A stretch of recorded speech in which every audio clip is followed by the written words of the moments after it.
Good evening, everyone. Today we will discuss another topic of issue of debenture, that is issue of debentures as collateral security. It's an important topic according to CBSE. What is collateral security? Let us suppose a company is A Limited. A Limited takes a bank loan from bank.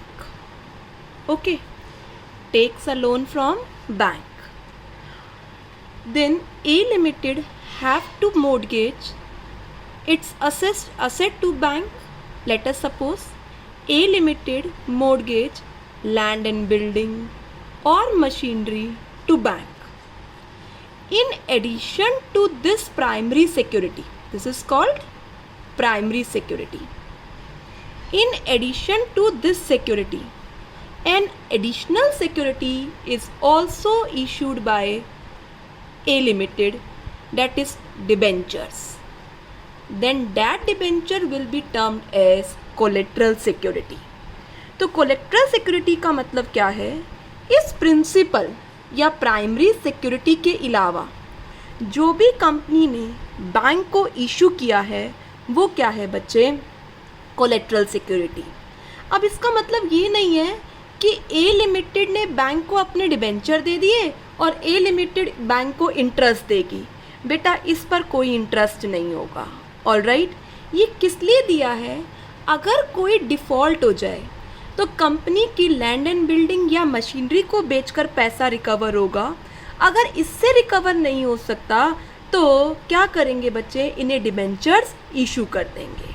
Alright, तो किस तरीके से आप इसे treat करेंगे company की balance sheet में जो ये एडिशनल डिबेंचर इशू हुए हैं एज कोलेट्रल सिक्योरिटी?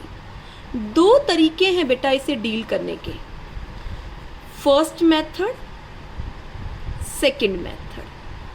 ध्यान से देखिए दोनों में क्या होता है. फर्स्ट मेथड और सेकंड मेथड में क्या डिफरेंस है? बेटा फर्स्ट मेथड में सिर्फ आप बैंक लोन लेने की एंट्री करेंगे. क्या एंट्री होगी? कंपनी की बुक्स में पैसा आ गया, बैंक अकाउंट डेबिट. किसके अगेंस्ट आया है? Bank loan. ऑलराइट, और ये बैंक लोन कंपनी की बैलेंस शीट की लायबिलिटी साइड सिक्योर्ड लोन्स में शो हो जाएगा. यहाँ पर कंपनी ने डिबेंचर्स जो दिए हैं बैंक को उसकी एंट्री नहीं करी. नरेशन में ही लिख दिया जाएगा कि so much debentures are issue at collateral security. Second method में क्या करना है? सबसे पहले लोन लेने की एंट्री करनी है. Entry will be bank account debit to bank loan account. Alright, और उसके बाद जो डिबेंचर इशू हुए हैं कोलेट्रल सिक्योरिटी के लिए उसकी एंट्री और करेंगे. एक आर्बिट्रेरी अकाउंट खोलेंगे. बेटा क्योंकि आपने बैंक से पैसा लिया है उसके बदले आप डिबेंचर दे रहे हैं तो आप अपना राइट वेव ऑफ कर रहे हैं. तो क्या एंट्री होगी? Debenture suspense account debit to debenture. अब कैसे इसे ट्रीट किया जाएगा? जब आप बेटा बैलेंस शीट बनाएंगे ना तो आप डिबेंचर सस्पेंस अकाउंट को डिबेंचर्स में से ही क्या कर देंगे? माइनस कर देंगे. एक बार आप इन डिबेंचर्स को बैलेंस शीट में ओरिजिनल डिबेंचर्स में ऐड करेंगे, फिर डिबेंचर सस्पेंस के नाम से वापस क्या करेंगे? माइनस कर देंगे. आप दोनों में से कोई भी मेथड फॉलो कर सकते हैं. ऑलराइट, इन फर्स्ट मेथड सिर्फ एक entry bank account debit to bank loan. In second method there will be two entry. One is of taking of loan and second of issue of debenture as collateral security. Let us understand this topic with the help of some illustration. Come to illustration number 20th. Come to illustration number 20. What is given in illustration number 20? A company had 10 lakh rupees 12% debenture outstanding on 1st April 2019. During the year company ने एक loan लिया SBI से 2 lakh rupees का, जिसके लिए company ने क्या किया, 2,50,000 के debenture as a collateral security दिए। आपको जर्नल एंट्री करनी है और किस तरीके से डिबेंचर और बैंक लोन कंपनी की बैलेंस शीट में दिखाएंगे। बेटा मैं यहाँ पर दोनों मेथड से आपको डिस्कस करके बताती हूँ। फैक्ट्स गिवन है, 10 लाख रुपीज़ के डिबेंचर पहले थे, 2 लाख का लोन लिया, 250 के डिबेंचर्स इशू किए। तो फर्स्ट मेथड में अभी हमने डिस्कस किया था बच्चे, फर्स्ट मेथड में हम सिर्फ एंट्री करेंगे बैंक लोन लेने की। तो एंट्री हो गई bank account debit to bank loan, bank account debit to bank loan. कितने का बैंक लोन लिया है बच्चे हमने, 2 लाख रुपीज़ का। अमाउंट में लिख दिया हमने 2 लाख रुपीज़। ऑल राइट, और ब्रैकेट में मतलब नरेशन में क्या लिखा, write down with me, loan taken from the bank and ₹2,50,000 debenture issued as collateral security। 250 के डिबेंचर कोलेट्रल सिक्योरिटी की तरह हमने इशू करे हैं। अब मैं बच्चे आपको बैलेंस शीट का एक्सट्रैक्ट बताती हूँ। Extract of balance sheet as at 31 March 2020। All right, ध्यान से देखिए, हालांकि हम बैलेंस शीट डिस्कस करेंगे अपनी सब्सिक्वेंट वीडियोस में, बट थोड़ा सा मैं एक्सट्रैक्ट आपको यहाँ बता देती हूँ। बेटा पर्टिकुलर्स, यहाँ पर लिखा जाता है नोट नंबर, यहाँ पर लिखा जाता है करंट ईयर की फिगर 31 मार्च 2020, यहाँ लिखा जाता है प्रीवियस ईयर की फिगर 31 मार्च 2019। 1 नंबर डाला, यहाँ लिखिए मेन हेडिंग होता है इक्विटी एंड लाइबिलिटीज़। उसमें बच्चे नॉन करंट लाइबिलिटी और करंट लाइबिलिटी 2 सब हेड होते हैं। तो नॉन करंट का मतलब है जो सिक्योर्ड है। यहाँ पर आप लिखेंगे long term loan, long term borrowings. अब इसके अंदर क्या चीज़ है वो आप नोट में दिखाएंगे। ऑल राइट, तो अभी मैं आपको नोट में लेकर जा रही हूँ, नोट नंबर में लेके गई। यहाँ पर हेडिंग डालिए क्या, 1 number long term borrowings. Long term borrowings में आपने 12% डिबेंचर थे आपके पास, वो आप दिखाएंगे। ध्यान से देखिए बैलेंस शीट में मैं क्या लिखूंगी, in addition debenture for ₹2,50,000 have been issued as collateral security. तो फर्स्ट केस में हमने जो डिबेंचर ऑलरेडी थे वही डिबेंचर दिखाए हैं। इसमें हमने जो नए डिबेंचर इशू किए हैं उसका कुछ भी नहीं किया, क्योंकि यहाँ हमने एंट्री नहीं करी है।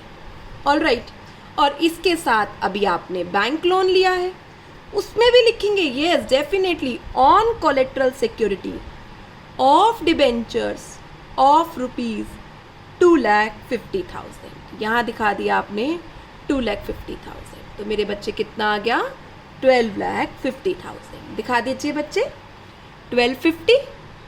और यहाँ क्या दिखाएंगे आप बता सकते हैं, एब्सोल्युटली करेक्ट मैम, 10 लाख, क्योंकि 10 लाख तो पिछली बार वाले डिबेंचर्स हैं।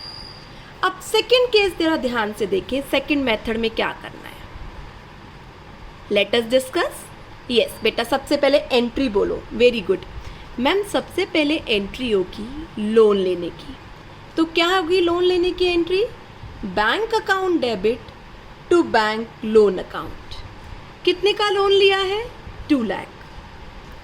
अब यहाँ पर नरेशन में लिखने की ज़रूरत नहीं है कि इतने डिबेंचर कोलेट्रल सिक्योरिटी के लिए इशू किए हैं, क्योंकि आप उसकी सेपरेटली एंट्री करने वाले हैं। अभी आपने क्या लिख दिया, बस loan taken from bank. Second entry debenture issue करना है, debenture suspense account debit to debenture. All right, कितने का, 2,50,000। Write down. अब यहाँ पर लिखिए issue of ₹2,50,000 debenture as collateral security to secure a loan of ₹2 lakh from bank। All right बेटा, comparison करो दोनों में क्या डिफरेंस हुआ। यहाँ मैंने बैंक लोन की एंट्री करी, यहाँ मैंने कोलेट्रल सिक्योरिटी की डिटेल भी डाली, यहाँ नहीं डाली क्योंकि यहाँ पर ये डिटेल मैंने यहाँ डाल दी। अब ऐसे ही बैलेंस शीट में आओ बेटा, extract same as it is बनाओ। Write down extract of balance sheet as at 31st March 2020, particulars, note number, current year और यहाँ पर लिखिए previous year। current year 31 March 2020, previous year 31 मार्च 19। सेम कॉपी करिए, 1 डालिए main heading, equity and liabilities.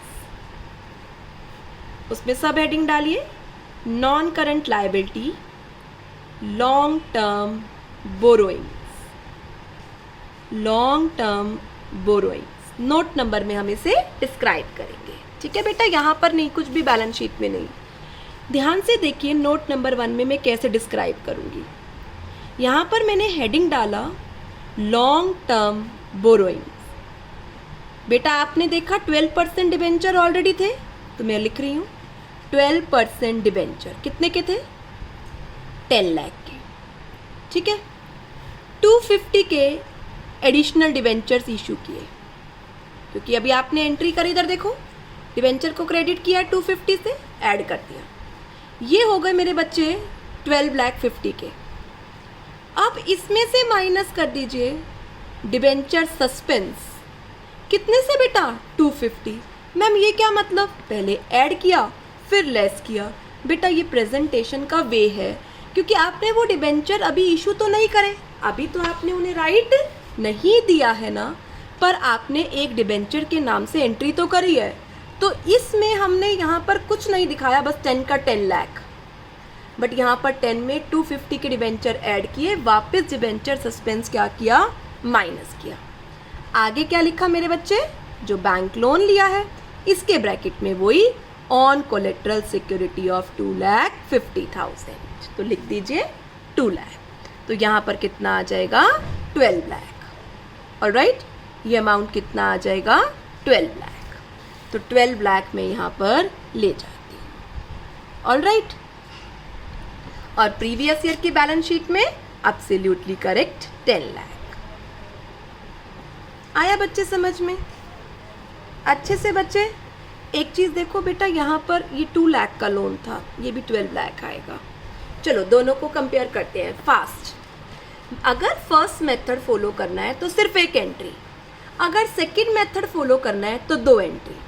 अगर एक entry कर रहे हो तो कोलेट्रल सिक्योरिटी की डिटेल उसमें लिखनी है, अगर 2 एंट्री कर रहे हो तो डिबेंचर में लिखनी है। यहाँ पर कुछ नहीं, सिर्फ ये बैंक लोन दिखाना है। यहाँ पर ये डिबेंचर पहले ऐड करने हैं और वापस लेस करने हैं, है ना बेटा, बस दिखाने का क्या है, एक वे है। ऑलराइट, आया समझ में दोनों मेथड से अच्छे से? चलो बेटा, कम टू इलस्ट्रेशन नंबर 22। आ जाओ 22 डिस्कस करते हैं बेटा।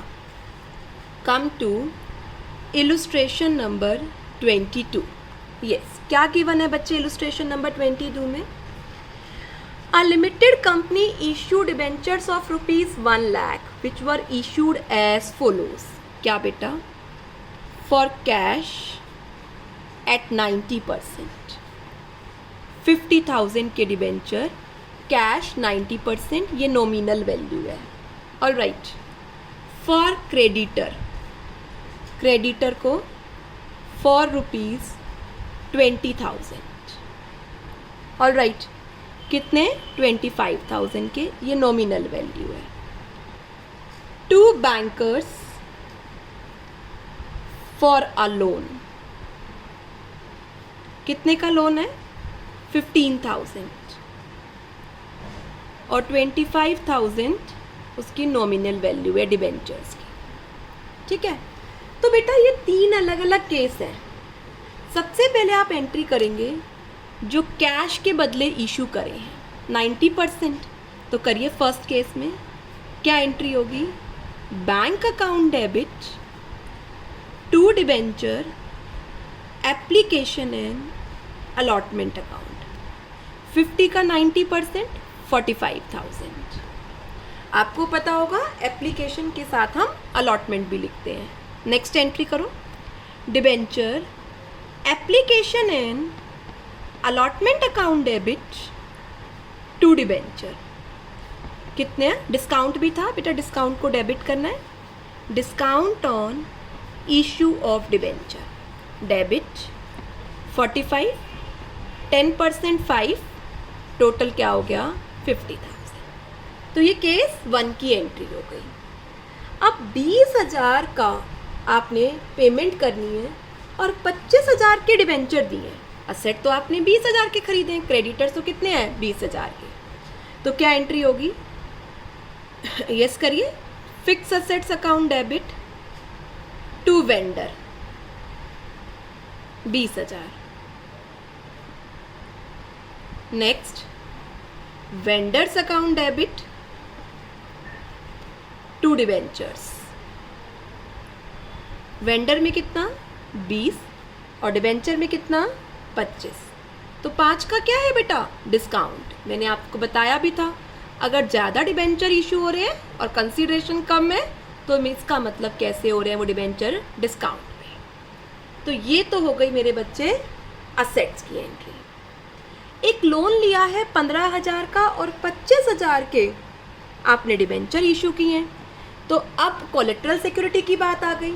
तो कोलेट्रल सिक्योरिटी का हम सेकंड मेथड फॉलो करेंगे, वो ज़्यादा सही है क्योंकि दोनों चीज़ें आ जाती हैं बच्चे उसमें। तो क्या एंट्री हो गई, पहली bank account debit to bank loan account, कितने से 15,000 से। डिबेंचर्स इसके साथ लाइन क्या लिखेंगे, loan taken from bank, alright. Next entry क्या हो गई, debenture suspense account debit to debentures, कितने से बच्चे 25,000 से। यहाँ पर लिख सकते हैं आप पूरी नरेशन में, issue of 25,000 rupees debenture as collateral security, क्या लेने के लिए, for taking bank loan of rupees 15,000। बेटा बैलेंस शीट में बता सकते हैं जो ओरिजिनल डिबेंचर्स होंगे उनमें 25 पहले ऐड और वापस 25 क्या माइनस। अब यहाँ पर जो डिस्काउंट्स आ रहे हैं वो डिस्काउंट लास्ट में हम कहाँ डालते हैं, यस बेटा very good, statement of P and L. तो क्या एंट्री हो गई, statement of P and L account debit to discount on issue of debenture, कितना हो गया बच्चे 10,000। कैसे बेटा, 5 का ये डिस्काउंट, 5 का ये डिस्काउंट, ये हमने किस में डाल दिया, absolutely correct, statement of P and L में। तो याद रखना बच्चे स्टार लगा के, ऐसा नहीं है कि मैंडेटरी ये बेटर ट्रीटमेंट है।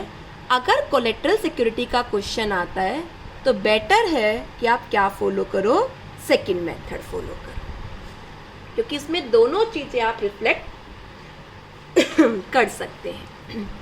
एक और इलस्ट्रेशन करें बेटा, चलो कम टू बच्चे इलस्ट्रेशन नंबर 23। ये फिक्स फिर एक मिक्सचर सा क्वेश्चन है, इससे भी आपको अच्छी क्लैरिटी बनेगी, ठीक है। इलस्ट्रेशन नंबर 23, ये start with me. M limited issue 10,000 debenture 100 का ईच, 10% प्रीमियम। एक बात तो ये है। सेकंड, फिक्स असेट्स खरीदे हैं, ठीक है, और प्रीमियम पर डिबेंचर इशू करे हैं, दूसरी बात। तीसरी बात, 1 लाख रुपए का लोन लिया है और डिबेंचर इशू करे हैं इसी अमाउंट के कोलेट्रल सिक्योरिटी। इंटरेस्ट की कोई एंट्री नहीं करनी है। तो बेटा मैं आपको उसका पूरा एक्सट्रैक्ट भी सिखाती हूँ बैलेंस शीट में, अभी सिर्फ यहाँ तक सीख लेते हैं।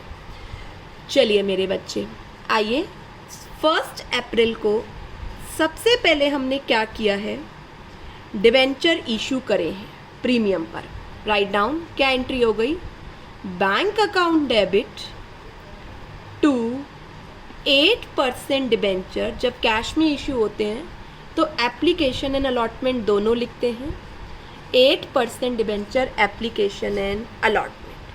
10,000 into 110 it's 11 lakh। Second entry 8% debenture application and allotment account debit to 8% debenture, premium है बेटा, टू सिक्योरिटी प्रीमियम रिजर्व। बेटा कैसे? 11 lakh। 10,000 into 100 10 lakh। 10,000 into 10 it's 1 lakh। तो ये तो फर्स्ट केस हो गया।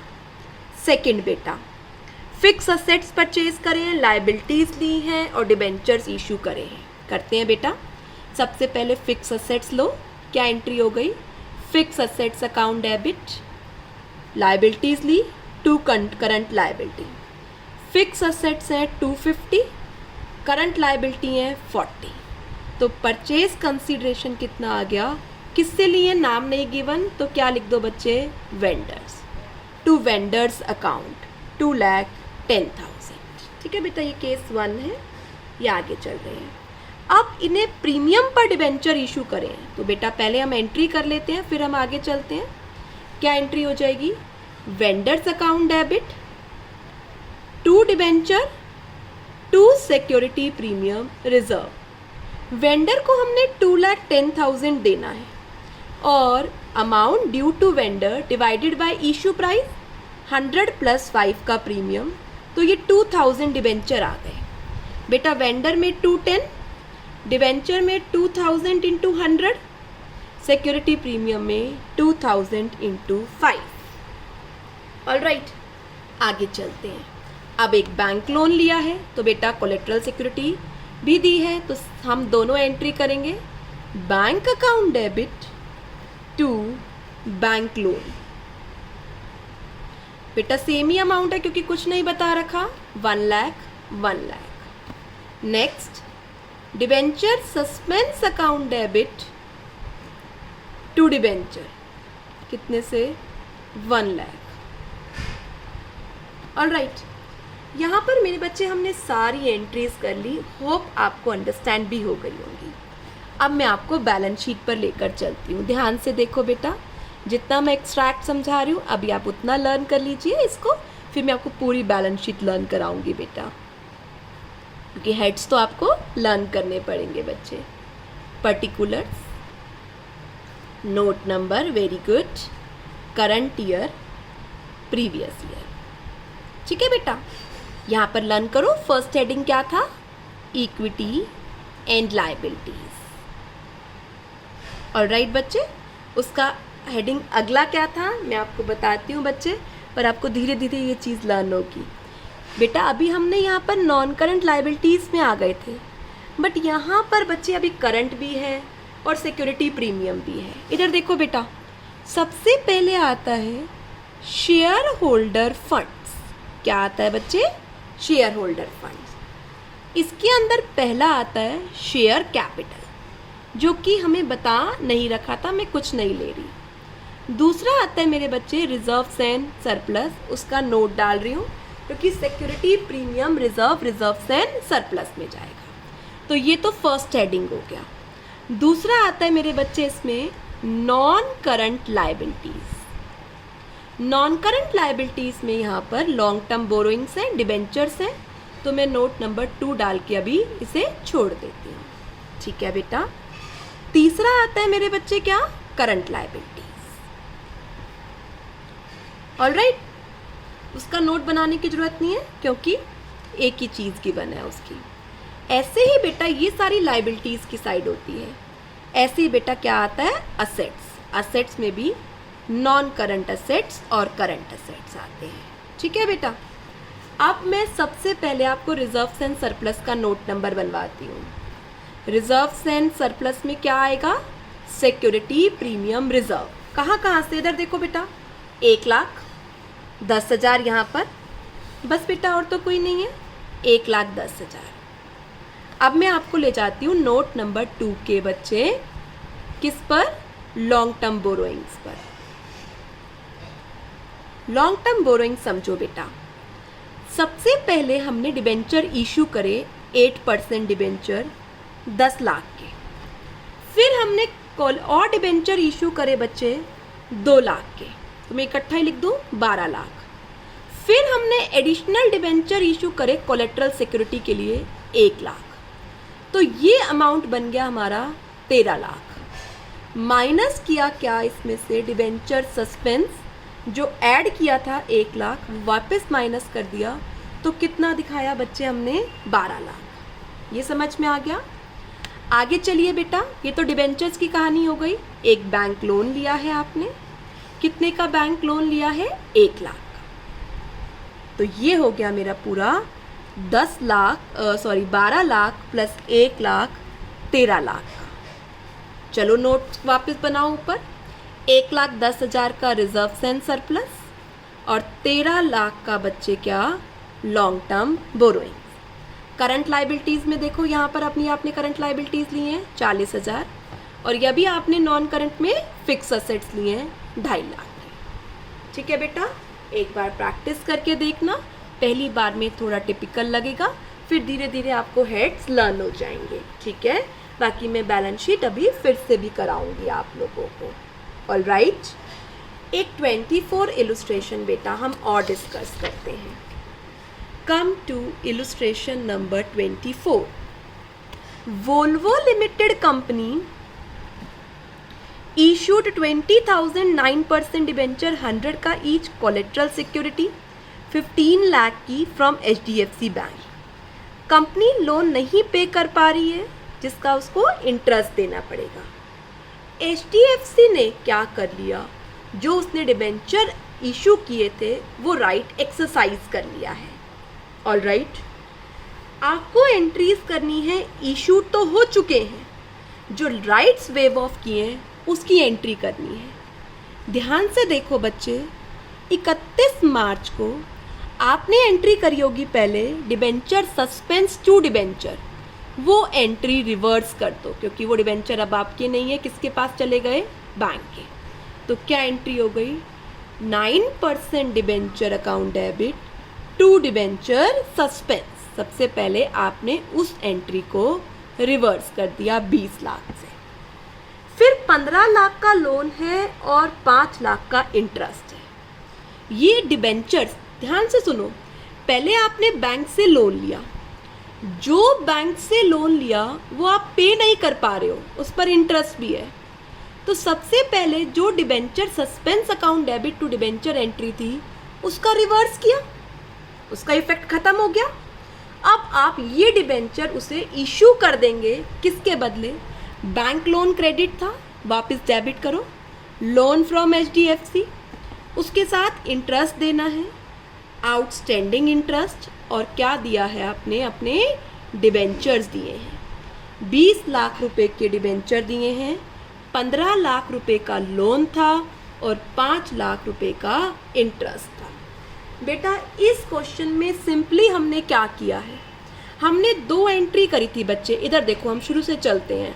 पहली एंट्री करी थी हमने bank account debit to bank loan, और दूसरी एंट्री करी थी हमने debenture suspense to debenture. All right, अब हमें ये जो बैंक लोन है इसके बदले डिबेंचर देने हैं, तो सबसे पहले इस एंट्री को आपने रिवर्स करके इफेक्ट ख़त्म किया, इस लोन को डेबिट किया और उसकी जगह ये क्या कर दिए? डिबेंचर्स इशू कर दिए। ऑल राइट, तो यहाँ पर हमारा टॉपिक कंप्लीट हो गया कि किस तरीके से डिबेंचर इशू करते हैं कोलेट्रल सिक्योरिटी। कोलेट्रल सिक्योरिटी का मतलब है additional security in addition to primary security. Primary security के अलावा जो डिबेंचर्स हमने इशू करे हैं उसे कोलेट्रल सिक्योरिटी बोलते हैं। 2 तरीके से इसे ट्रीट कर सकते हैं। फर्स्ट मेथड सिर्फ बैंक लोन की एंट्री करो, और सेकंड मेथड बच्चे डिबेंचर की एंट्री भी साथ में करो। अगर सिर्फ बैंक लोन की एंट्री कर रहे हो तो नरेशन में लिख दो इतने डिबेंचर कोलेट्रल सिक्योरिटी के लिए इशू करे हैं। अगर बैंक लोन के साथ डिबेंचर की एंट्री कर रहे हो तो डिबेंचर वाली एंट्री में लिखो इतने डिबेंचर कोलेट्रल सिक्योरिटी के साथ इशू करे हैं। तो ओरिजिनल डिबेंचर में ये डिबेंचर्स वापस ऐड करो और वापस डिबेंचर सस्पेंस के नाम से क्या कर दो, माइनस। ये प्रेजेंटेशन का एक वे है। बैलेंस शीट की लायबिलिटी साइड सबसे पहला हेड आता है शेयर होल्डर फंड्स, उसमें सब हेड आता है शेयर कैपिटल, उसके अंदर क्या आता है share capital, share holder funds के अंदर शेयर कैपिटल आता है और रिजर्व्स एंड सरप्लस आता है। दूसरा मेन हेड आता है नॉन करंट लायबिलिटी, तीसरा मेन हेड आता है करंट लायबिलिटी। ऑलराइट बच्चे, share holder fund first main head, non current liability दूसरा, करंट लायबिलिटी तीसरा हेड। नॉन करंट लायबिलिटी के अंदर आता है लॉन्ग टर्म बोरोइंग्स, इसके अंदर बैंक लोन और डिबेंचर्स दोनों चीज़ें आती हैं बच्चों। ऑलराइट, यहाँ तक समझ में आया? तो आज आपका होमवर्क है कोलेट्रल सिक्योरिटी तक सारे क्वेश्चंस आपको करने हैं और मुझे व्हाट्सएप पर अपने डाउट्स भेजने हैं। जो क्वेश्चन आपसे नहीं हुआ या जिस क्वेश्चन में भी आपको लग रहा है कि पता नहीं मेरा दिखाने का तरीका सही है या नहीं है, वो आप मुझे व्हाट्सएप करेंगे। Alright, stay home, stay safe और साथ में बच्चे अच्छे से मेहनत करना। मैं अभी लाइव क्लास नहीं ले पाऊँगी। ऑलराइट मेरे बच्चे, ओके, बाय बाय बच्चों।